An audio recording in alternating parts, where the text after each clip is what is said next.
Hey everybody, it's Trevor here with the channel where every day is range day, and in today's video we're going to be doing a quick unboxing slash first impressions of the new Holosun 508T version 2. Now I actually ordered mine way back in March and I just finally got it here recently, probably due to some shipping related issues and then the little lawsuit thing that was going on with Trijicon, but nevertheless I endured the long wait and here it is, so let's start checking it out. And oh look, it even came with a free Glock, how nice.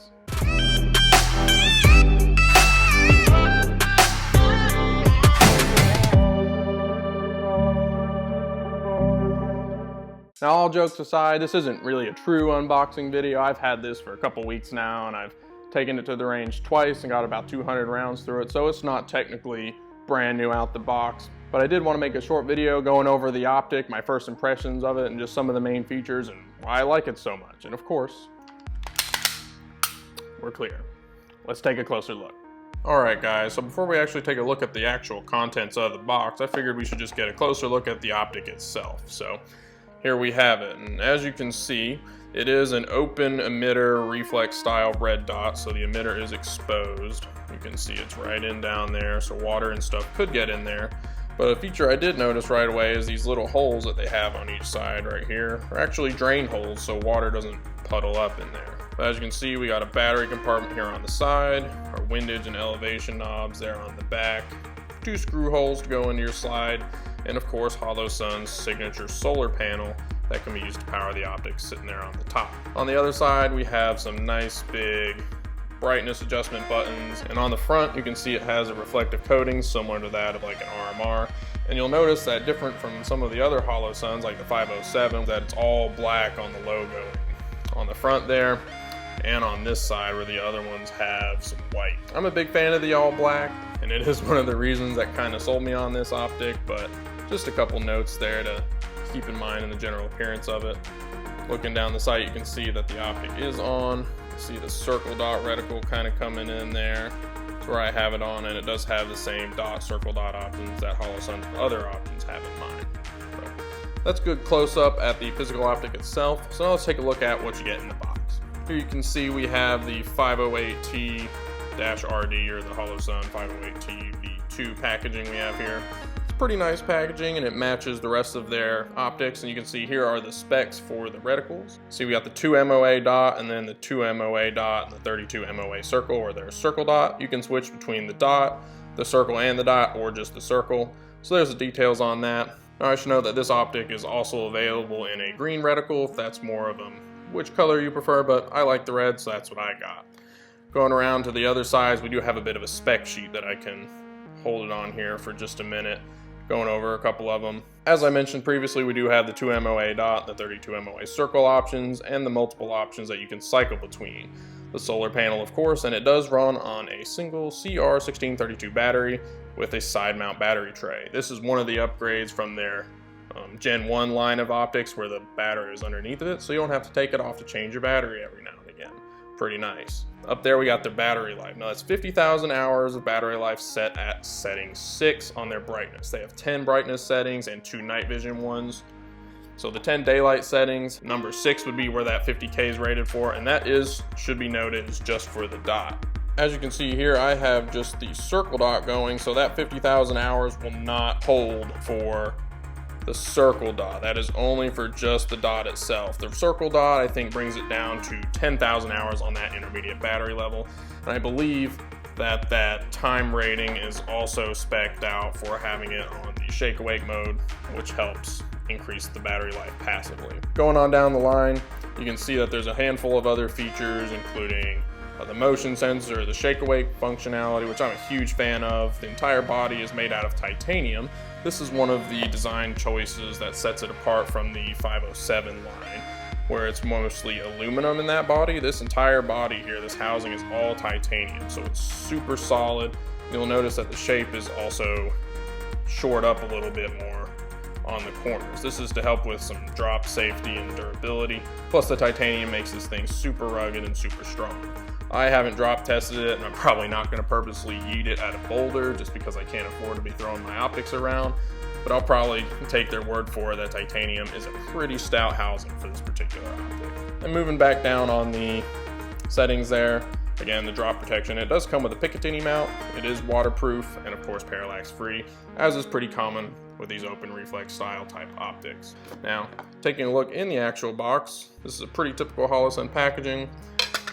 Take the lid off, we got a nice little foam piece and an instruction manual. If you're ever confused about what settings you need to use, how to cycle between them, things like that. Take another look, we got a nice cleaning cloth. I have another one that I've already used from my 510C that I have open, so this one's still gonna be in here until I inevitably lose the other one. Up next, we have an absolute boatload of different optic screws with some blue Loctite on them. I guess these are built to facilitate some of the common optics and thread patterns, like the Trijicon RMR or the Holosun take the same screws. So these are in here included if you didn't get some. Jaegerworks milled my slide and sent me screws, so I just used theirs. If you milled your slide custom and they sent you screws, I just use those. But it's pretty cool that they sent you a handful in case you lose some or you have some spare, so that's kind of nice. Taking a further look in here, this is where the optic would be. Instead of just have the pick mount or the Weaver style rail mount that they have. Right here, it will just clamp under your Picatinny right there, and the optic would just seat on these little nubs and you'd screw it in here. And you can mount it on a rifle or a PCC or something like that. I'm probably not going to use it for that, but if the option should tickle your fancy, it's included. Just a little silica gel packet, don't eat that. And up in here we have a couple other little goodies. This is their little optic installation tool, kind of dual purpose. One side is a Torx bit, so it'll help you with your screw installation. The other side is sort of like a flathead screwdriver tip, and it's meant to adjust your windage and elevation knobs on the optic right in there when you're doing your zeroing options or if you're moving it between guns. Down in here, there's nothing anymore because this is where the batteries would come from. Holosun does supply one CR1632 battery, but that's about it for what you get in the box. You get the optic itself, the Weaver mount, handful of screws, nifty little optics tool, and of course the instruction manual and a cleaning cloth. Now, on the topic of zeroing, Holosun does say that it comes out of the box with a roughly 25-yard zero, so it should be pretty minimal work to get it zeroed. I can't verify this or not, because as soon as I got it, I started playing around with the little windage and elevation knobs. Basically, as soon as I got it and slapped it on the gun here. So I already messed it up if they did. But I took it to the range, probably shot about 10 shots and got it zeroed right up. No problems there at all. But that brings me into one of my first sort of comparisons right away with the Trijicon RMR here. They both have the same windage and elevation knobs in the same places, but I did notice that on the Holosun here, these clicks are much more tactile and positive. I mean, they just feel a whole lot better than this RMR. Now this RMR is quite a bit older and it was used before I got it. So these knobs might have been used a little bit more and maybe that wore them out or something, but that was just a very distinctive feel that I noticed right away on the Holosun. These dials were much more affirmative and positive when I was adjusting them. And on the topic of the Trijicon, the next thing that I noticed right away was the glass. So I'll try to get a white piece of paper in front of us here. The Holosun glass does have that slight blue tint to it because it has the same coating. But overall, the glass on the Holosun is a good bit clearer, at least to my eye. So if we look at it here, there you can see the difference pretty well, how much more blue is present in the RMR versus the Holosun. It's not a huge deal, but I kind of like the clearer glass a bit better, and the Holosun is just a little bit easier to see through when you're doing that. The next thing you can notice while I have them side by side here is that the viewing window is roughly about the same height, but because the Holosun 508T has the sort of squared top, they can push those corners of the viewing window out a little bit more. So it's a bit more of a rectangle than this like disc shape that the RMR has. So it's just a little more viewing real estate, and I kind of like that a little bit better. Just a little bit more, it's a little clearer to see through, and there's a little bit more viewing window you have there. But otherwise, the optics are pretty similar in size and basically every other dimension. They take the exact same footprint, so the screws are the same way apart, and the optics are, for all intents and purposes, the exact same size from front to back. Basically the same height. I'd say if anything, the Holosun is a teeny bit taller. It's just the viewing window's a little bit bigger on the Holosun, and of course the glass is much clearer. You can see that's pretty blue around the edges, but that's pretty clear. And of course this just has a single dot for the reticle while you have multiple reticle options, and the solar power on the Holosun, plus the shake awake, whereas this one is just off or on, and that's how it's got to be. Battery life is probably pretty competitive, but for the money, the Holosun really does have a bunch of features jam-packed in it that the Trijicon just doesn't have, and that's one of the reasons I'm kind of favoring it right now. Of course, this is made in China, which is a big ding for some people, And Holosun doesn't have the proven military, track record and durability reputation that the RMR has.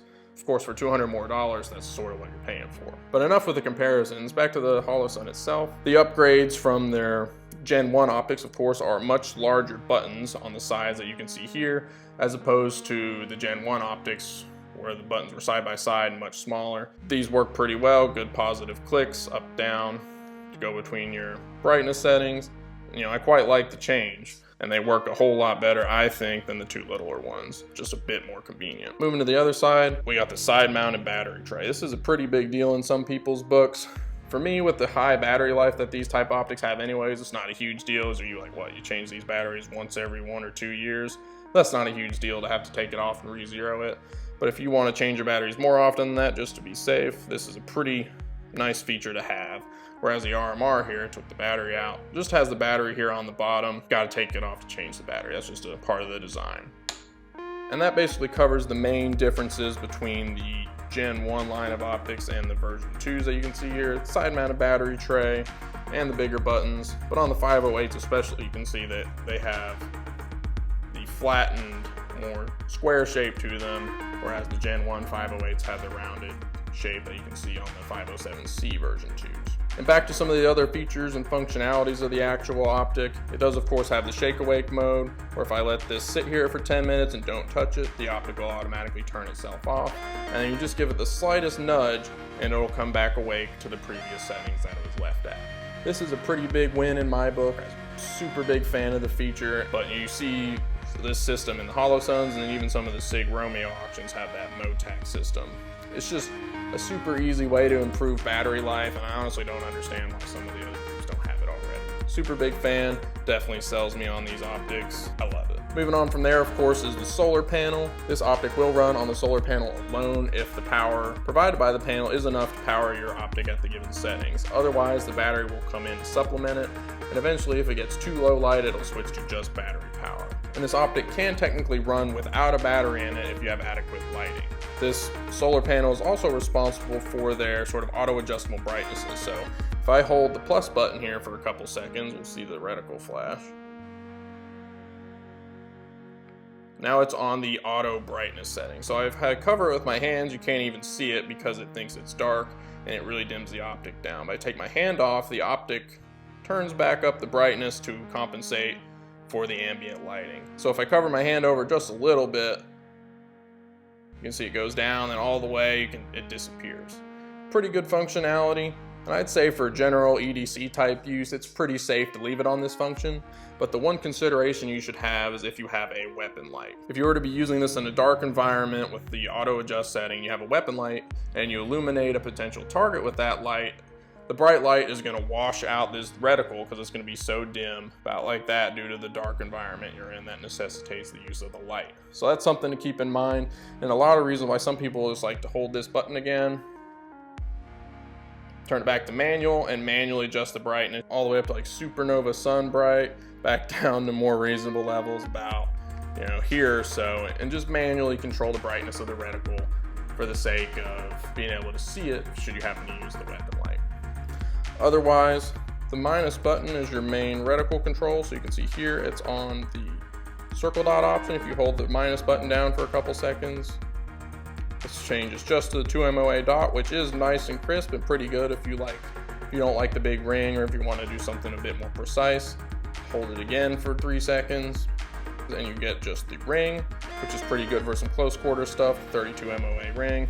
I prefer the circle dot, just a big fan of the reticle, and that's where I tend to leave it. Now this does give you the worst battery life out of all 3 reticle options, but it's still like 10,000 hours, and it really saves you with the shake awake and the solar panel too. So battery's not too big of an issue with this type of optic. But overall, this is a super solid optic, but coming in at around $360 for most retailers, it's not a terrible alternative from the Trijicon RMR, which will easily cost you $400 or more based on which one you get.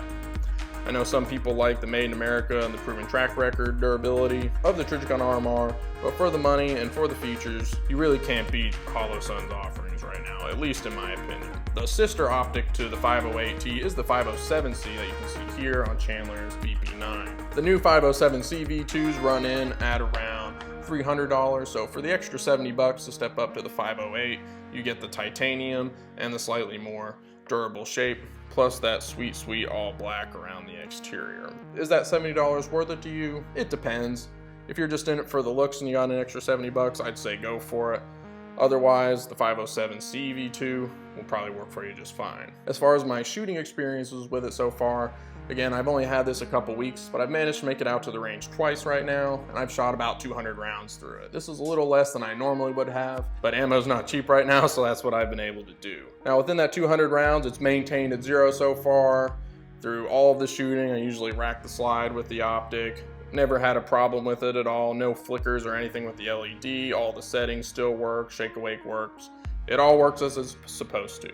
Now, it's still pretty new for a total round count, but I'm not expecting to have any problems out of it from a functionality or a durability standpoint.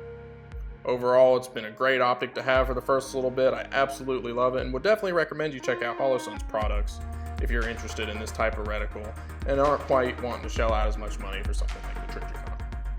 Well, that looks like it's going to be it for the video today, guys, on a quick unboxing and first impressions for the new Holosun 508T-V2.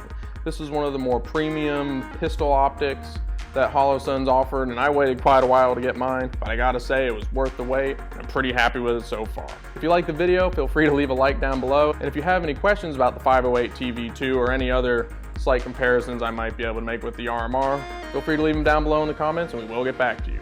And as always, make sure to subscribe to the channel, where every day is range day. Thank you for watching.